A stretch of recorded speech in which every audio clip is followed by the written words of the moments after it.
Well, the only illegality which has gone into the passage of the bill was in the behavior of the 8 MPs who rightly stand suspended by the exercise of Rule 256 by Sri Venkaiah Naidu. Now, I would like to take you through the proceedings to help you understand why propriety was maintained. Now, we all know that these are extraordinary times, and in a span of less than 20 days, the parliament is supposed to pass around 23 bills. Now, it was clearly decided in the Rajya Sabha Business Advisory Committee meeting a day before that the entire time allocated for the discussion of these particular bills and the passage of the bill would be 4 hours. And in these 4 hours, excellent discussion happened. Things went according to plan. At the end of it, if the Deputy Speaker of the Rajya Sabha wanted some additional time just for the passage of the bill to run across to him with a premeditated plan to thwart that, I think, that is what illegality is.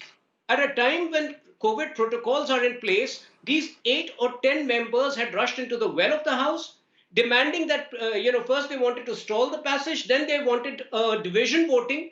When he said that all I'm asking you to do is go back to your seats and then we will take a call, they refused to do that, and we have seen what happened. Whether it was Derek O'Brien who virtually tore that bill or Sanjay Singh who bashed up Marshall. So I think, we need to put this in perspective. We were not scared of voting. To the best of our information, there were around 110 MPs supporting the bill present in the parliament at that point of time, and less than 75 on the other side. My simple question is, if the opposition was so sure of that it would manage to thwart the bill, why was Sharad Pawar not present? Why was Shiv Sena abstaining? And mind you, Derek O'Brien is a repeat offender. If you check the video of 20th February 2014, when the bill for the Telangana state was introduced in parliament under a different government, he had behaved exactly the same manner. So I think, these are extraordinary times. Yes, but Tuhin Sinha, two wrongs don't make a right. Tuhin Sinha, two wrongs don't make a right. The behavior of certain MPs inside the parliament on the floor of Rajya Sabha may be condemnable, may be unacceptable, but that doesn't mean that the way the bill was passed has to necessarily be right and legal. The question to you is, if you thought you had 110 votes, why wasn't it put to division?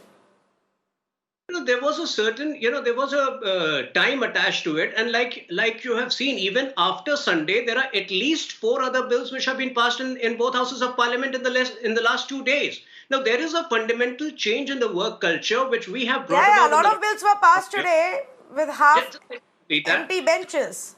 Similar scenes during the triple talaq bill? Haven't we seen similar scenes during the CAA bill? Haven't we seen similar scenes during the Kashmir bill? The fact is, today we are not in that mode where we can, keep postponing decisions. We can keep sending it to a select committee. You are free to bring in legislation subsequently, but as of now, it was very important to bring about that fundamental change by way of introduction of these bills, which we have managed. In a subsequent session of parliament, you are most free to bring about legislations. In fact, legislation and changes are a constant process which will always go on till the time All right.